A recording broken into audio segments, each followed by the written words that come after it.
Hi everyone, come on in. We're so excited about tonight's topic. We are talking about Social Media Analytics Week. So, if you know someone who would benefit from tonight's scope, and again, this week has been dedicated to nothing but social media analytics. So, thank you for tuning in on Periscope. And if you know someone else who would benefit from the content tonight, please swipe to the right if you are on an Apple device, and then if you are on an Android device, please swipe from the bottom of your screen to the top of the screen to invite your followers as well if you are on an Android device. And so we will start in a couple of moments. Thank you for joining. We're so excited to talk about Pinterest tonight, Pinterest Analytics. So I will turn the camera around in a couple of moments, but I cannot wait for you to get your questions ready and to really dive into social media analytics. So we will get started in, well, 1 second. Here we go. Okay, guys, my name is Dr. Jennifer Edwards, and I am the Executive Director of the Texas Social Media Research Institute. Oh, thank you so much for joining. Thank you. And also thank you for joining in tonight's chat as well. But we are planning our 5th annual conference for the Texas Social Media Research Institute. And so I wanted to do this series to really focus on social media analytics. So much of what we do is really focused on developing the content, but also we should strive to develop great content that is effective in reaching your target audience. So we will get started, and remember to write your questions down because tonight is all about Pinterest. Okay, so let's get started. The way that I reached this particular page is to just type in analytics.pinterest.com. And so it's at the very top, but it's analytics.pinterest.com. And then you just have to enable it on your profile, but it's really neat once you reach this point. Oh, awesome. Thank you so much for joining again. I really do appreciate you. So this is the Pinterest page. Let's see if we can enlarge this piece. Oh, Pinterest, come on. I know we can do it. But anyway, I can always enlarge the screen. So we have, whenever you log on, you see your Pinterest profile and then your audience. And so for this particular profile, this is my Millennial Professor blog. And so if you go to millennialprofessor.com, you will see my blog content, but I also wanted to drive people to the blog via Pinterest. And so if you look on your profile, you will be able to, number one, see the average daily impressions and then the average daily users. And so for this profile, it receives 35 daily impressions, which is actually up 36.36%. But then the average daily viewers, 27. So it is also up 15.79%. So if you can see this piece, this is up actually in the past week or so. And so you can really adjust the days. Also my audience, and we'll dive into both of these, but my audience, and I hate the fact that we cannot increase the size of this, but with my audience, average monthly viewers, 533. And so I've recently developed this profile a little bit more than I have in the past, and also the average monthly engaged, 10. And so that is steadily increasing as well. Okay, so let's look at the rest of the items on this page. We have top pin impressions in the past 30 days. And so to give you a background on this account, it is the account that was my first Pinterest account ever. And so that was all about training and development, and then also about becoming a mom and becoming an academic mom. And so the funny thing is, this reflects different aspects of my academic life. And so it has snowman stamps, and that achieved 279 impressions. And then we have a child care employment contract principal, then conference for women travel tips. So that's always a really neat thing to look at before traveling to a conference if you want to really improve your reach on your blog, especially with academic conferences. And then infographic, how becoming a mom changed something. And then a day in the life of a student. And so I have a lot of higher ed items on this particular blog as well. So, or this Pinterest account. And so those are the number of impressions. So the number of people who did see that particular pin within the past 30 days. These are the number of repins. Let's see if I can actually zoom in. Okay, here we go. These are the number of repins. And so I don't have a lot of repins, but it's good to know what content is repinned. Thank you so much for sharing. And then this represents the number of clicks. And so people have clicked this child care contract employment principle 2 times, and then 1 time for the conference for women. And then this is the number of likes for that pin. So the number of likes within the past 30 days for the top pin impressions that has really focused on like how becoming a mom, etc. Okay, and then on this side, if you ever see an R on Pinterest, that stands for a rich pin. And so a rich pin is basically a pin that has been verified through Pinterest, but also I would have to submit a pin to, or my account to become a rich pin account. And so if something is an R or a rich pin, you're able to, number one, expand your reach of each of your pins. And so, for example, the person who created this infographic and then this conference for women, they went the extra mile to become like rich pin accounts. And so they are able to expand the amount of text that they can type on a pin. And there is a limit to the amount of characters that you can put in a text, either the header or the description. Thank you so much for joining, Dr. Tony Edwards. And then also a rich pin enables your pin to expand its reach. And so it can really do wonders for your boards. Okay, so let's go back up to the top and let's examine your or my Pinterest profile. Okay, so this represents impressions from 10:15 to 10:28. And so the average daily impressions in that time period, and let's switch that to the past 30 days. And you see you can actually change it from 7 days to 14 to 30. So if you click 30, thank you. Glad to be, I'm glad that you are in my scope as well.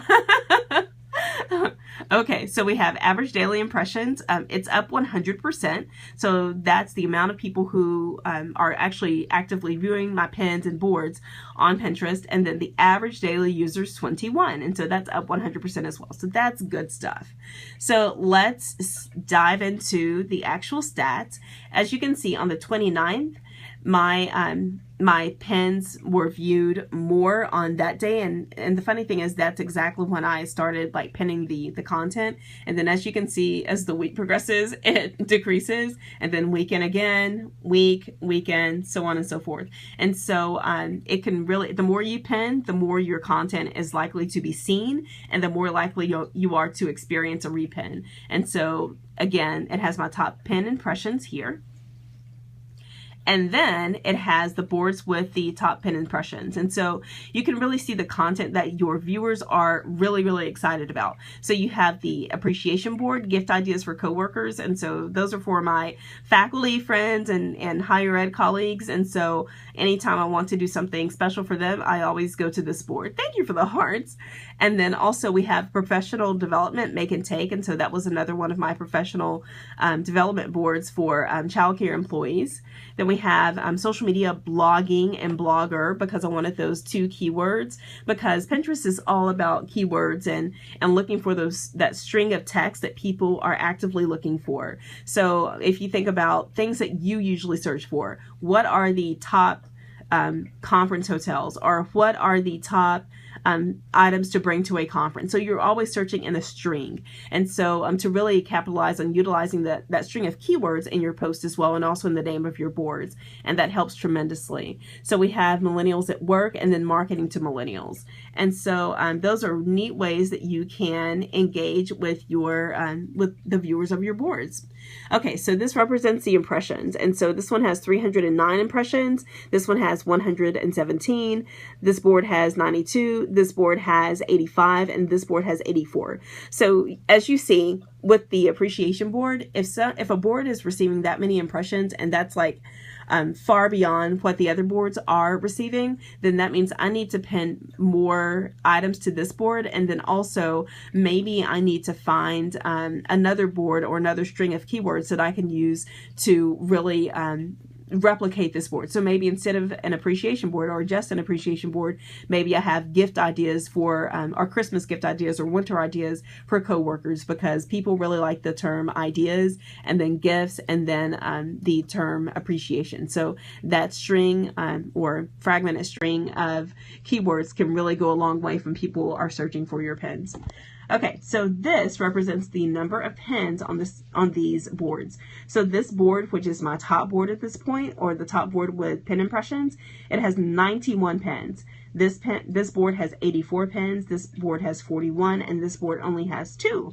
And so that means I really need to, especially this board is reaching 85 impressions. Especially the marketing to millennials, and that's really a hot buzzword right now, or a hot string of buzzwords, then that means I really need to start placing more pens on this actual board. Okay, so it gets very, very interesting, because this enables you to see which content is the most appealing to your viewers. Okay, so let's go back up to the top. Also, if you click Repens, this represents the items that are really appealing to your viewers as well. So most repen pens, the contract printable, and so that has been repenned 3 times. The snowman stamp, which is random, but that has been repenned 2 times and has gathered 279 impressions. And then the infographic has gained 1 repen, but 85 impressions. So the more people repen your content, the more your impressions will increase as well. And so these are the boards with the most repen pens, again, and we've seen those boards time and time again this afternoon or this evening. And if you go to clicks, then you can see how many times people clicked the boards.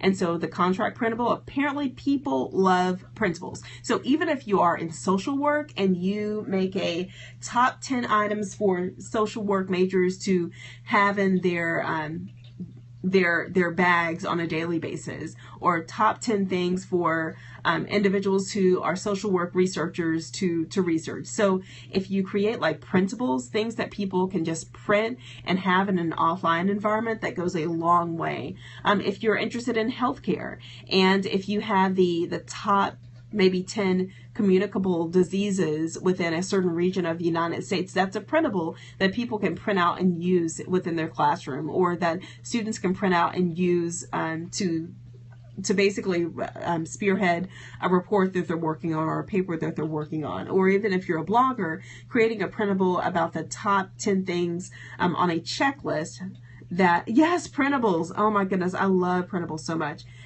How do you think you will use Pinterest differently after reviewing your analytics? Okay, so I will definitely have to start, number 1, engaging with more printables, and then number 2, really focusing on creating my own content, because this is based on repenned content from other people, but I need to focus on my own content. And so here is one of my own, and as you can see, that only has 1 impression and 1 click, but I need to focus on really expanding my own content.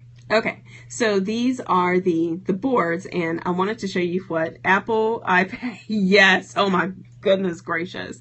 So apparently I really need to update my system, because it has been crashing lately, but it's been good today, but sorry that happened during the Periscope.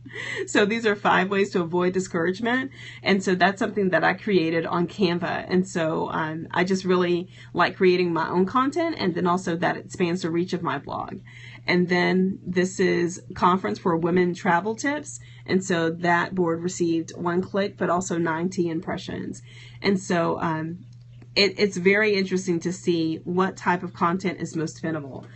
Content that, infographics are really pinnable, because they are in they are in landscape mode. And so that means it's basically if you're looking at an 8.5 by 11 piece of paper, it's the paper as it is standing up, and so or long ways. And so that basically means that the graphics that are most pinnable are the graphics that are longer instead of horizontal. And so those are the graphics that are the most pinnable. And so infographics really work with that format really well. And then these are the all-time pens. And so these are the most pinned or repinned of my shared pins. And so fitness gadgets, professors and social media, put your emergency contacts information on I think on your telephone. And then they had a 30-slide presentation. One thing I've been doing lately is integrating my slides from conferences on my blog. And so that expands the reach of my blog, and I'm able to really dig into Google Analytics to figure out exactly how people are finding my blog. And so Pinterest is a large driver to my blog. But I put these presentations on there, and I make a really cute slide, or a graphic on Canva, so that people can click that and go to my blog. But you really want to make sure that your Pinterest image is very appealing, or very, very appealing to your users. And then this is a crazy for quinoa. And then 1001 fundraising tips. I'm not clicking that. And then Thanksgiving, the pumpkin, apple, pecan. So Thanksgiving is upon us, and so that is becoming a thing right now. And then if you're working on Christmas, it's a good rule of thumb to have your pins scheduled within the week, especially if you get busy. And then also if you're working on a holiday, to work 6 months in advance, because someone actually stated last week, and I think it was Tabitha Fallon, but she basically said that if you pin something like right now, the recommended pins will come up like in another 6 months. So to work 6 months ahead if you're working on themed items such as holidays or such as back to school, things of that nature. And so I always do like academic back to school items. And then this is zippered pencil pouches, and then holiday missionary care packages, and then just those appreciation things as well. So those are my, until this week, I never would have dived into analytics. Great for a class project. Yeah, I will admit, and thank you for that. And I will admit, especially in social work, there are so many prevalent issues that arise for citizens, whether they are living in the United States or individuals who are living in the United States and beyond. And so Pinterest is a great way to figure out exactly what people are interested in. So if we are able to reach them through one method, so like even if I'm looking at the most repins, I'm not clicking that. Even if I use the most repinned items, then I am able to reach people. If I'm able to get them here, I'm able to tell them about maybe my academic life. So even if it's a Thanksgiving pumpkin, apple pie, pecan pin, if I'm able to get them to follow my account, then I might introduce them to higher education or healthy foods or balanced meals or something of that nature. So this is basically the precursor to other introductions to your content. Yeah, but it's great. Yes, it's great for professional sharing. Awesome for professional sharing.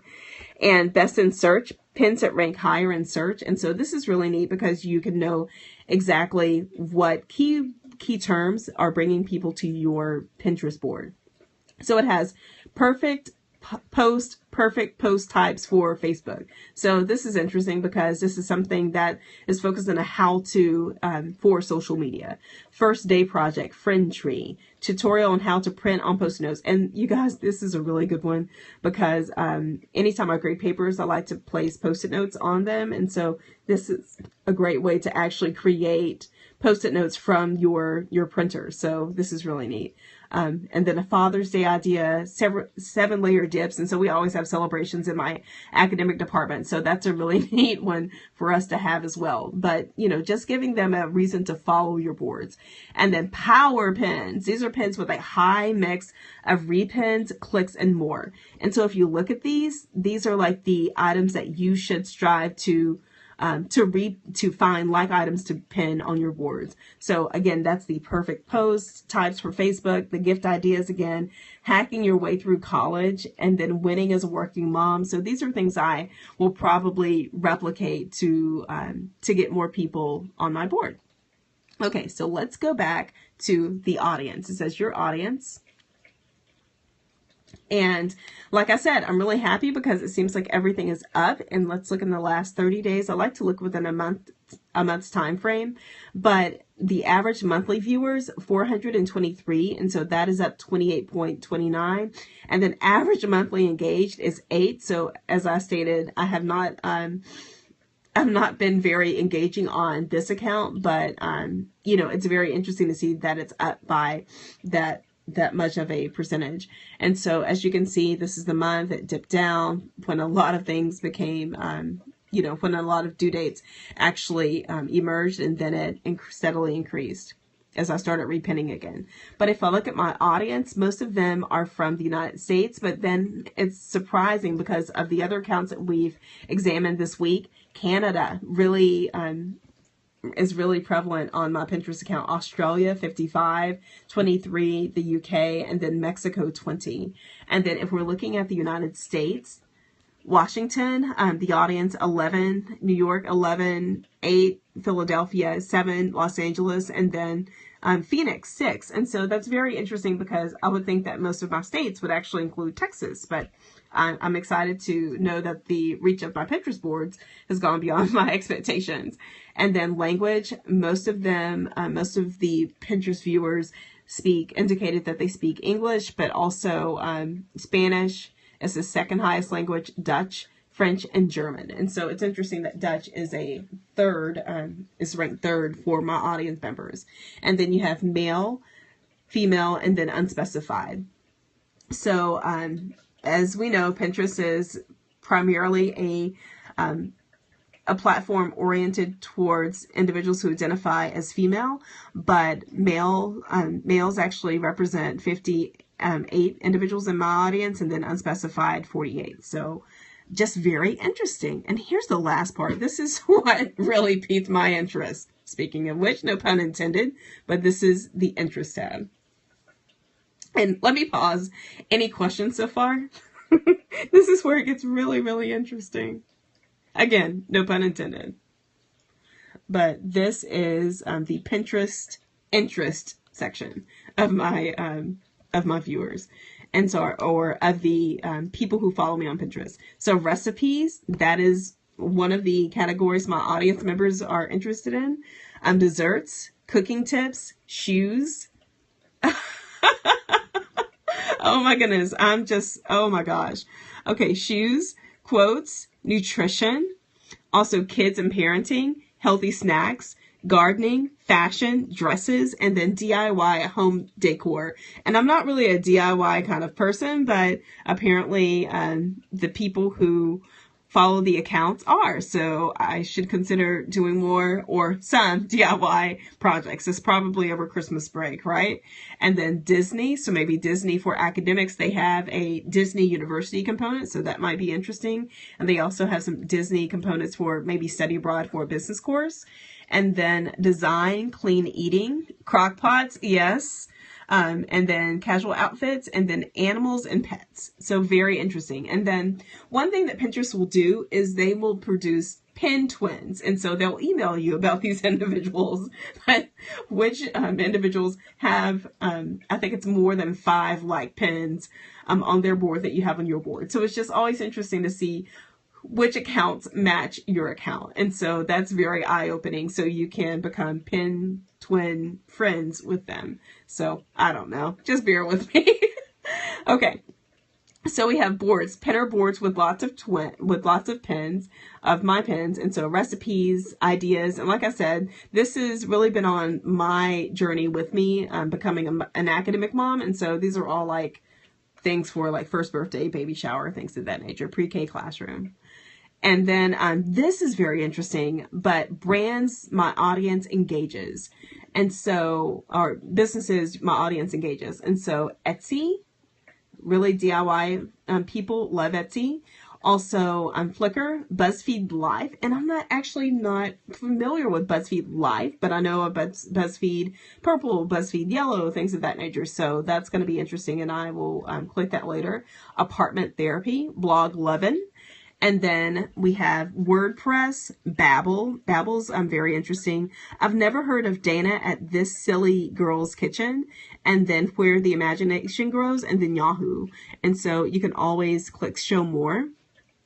And so those are other items that my audience members are interested in. And so it has YouTube. And so that might be interesting to incorporate more videos, because Pinterest also enables users to integrate videos on their boards. And then Dockstock, and then Hub Pages, Tumblr. I've never heard of that one, but Listogic. And then Pop Sugar, Love and Sex. I'm not sure what I will do with that one, but good information to know. And then this one as well. So I will stop and pause and see if you guys have any questions whatsoever. But that is Pinterest Analytics in a nutshell. I love the fact that you can actually export the data to, and I'm not sure which format it exports the data to, but we shall see, maybe on the desktop later, and I will tweet about that. But let me know if you have any questions from anything that we've talked about this week, whether it's Pinterest or YouTube last night, or the night before was the first night was Twitter, and then the second night was Facebook. Do you know of any burning questions that you or another person has about any of the aforementioned technologies? And then tomorrow we will examine Clout as well as data analytics for Periscope. So that's really a new technology, and it's very interesting to see what the data looks like in Periscope. So please ask your questions at this time, and I will give you a few moments to put your questions in the blank below, and if not, give me lots of hearts, and I'll know that you guys are or have all of your questions answered. And you really have to try it yourself first. Yes. Oh my goodness. Yes. And so feel free to follow me on Pinterest, and I am just search for Millennial Professor. And I've had that blog for, oh goodness, almost 10 years now. I started it back in, I think it was the early part of 2007 when I started the tenure track journey. And so that really helped me network with other individuals who were experiencing the same tenure track struggles. And so it's something I've kept up for a while. So I thank you guys for tuning in. And I will turn the camera around. And I'm so excited that you guys tuned in and bear with me on this Pinterest analytics piece, especially after my iPad crash for a temporary moment.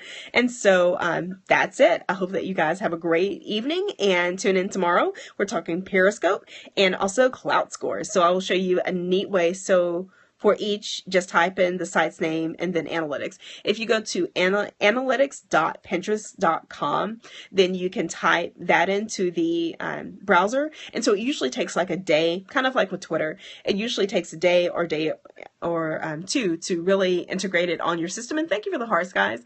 But it takes a day or two to integrate it through your current account. And then from that day on, you can access your analytics. So it's very intriguing to dive into it. And then every day or every week.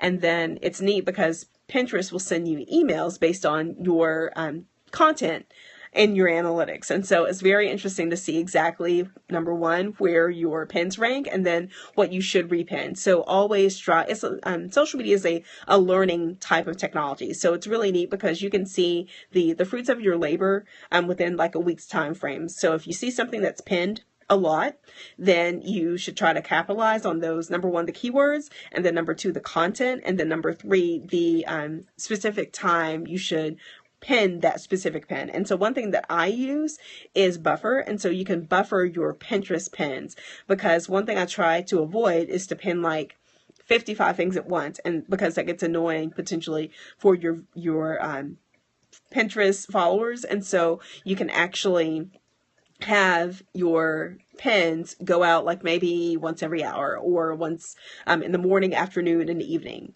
And so just get it consistently. Okay, so you don't get content automatically. Let me know what that means on Pinterest. Then, oh, you're okay. I think I know what you're asking. If you create your analytics.pinterest.com account, you will not get your content automatically, but it takes about like maybe a day, give or take, and then you can access your analytics. And so it goes back, and I've had this account for, oh, awesome. Awesome.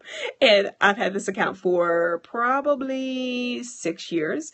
And so that's been really neat to dive into the person I, still I am, but the person I used to be to the person I am right now, because, we change and evolve as women, as men, as other individuals. And so, yeah, it's just very interesting to see how people are engaging with the old you versus new you. So yeah, it's interesting.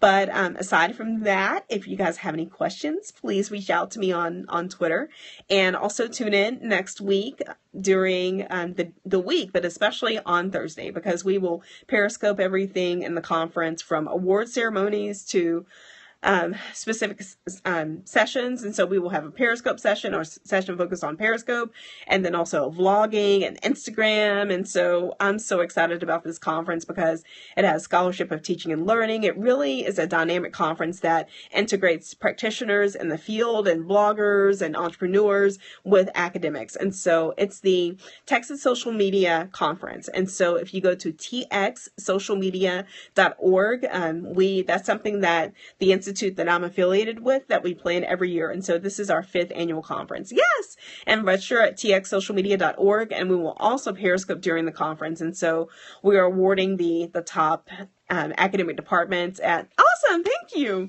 that we are awarding the top academic departments, number 1 at my university at Tarleton State, but also we are awarding the top 10 public, private health institutions in Texas. And so some of them are flying in to receive their awards. We're Periscoping the award ceremonies. We're giving, oh, thank you, subscribe to me at millennialprofessor.com, and we are involving state agencies, the top state agencies on social media. So this is really expanded, and it's all about getting the students engaged in high impact educational practices. So they are all about integrating these experiences on their resume. And so if you're interested, just please let me know and follow the hashtag. Please tweet, and thanks, Don. You're welcome. Well, you guys have a great evening, and just look at the hashtag TX Social Media, and that's it. Hope you guys are having a great evening. Bye. And we'll talk yet tomorrow about Clout and Periscope.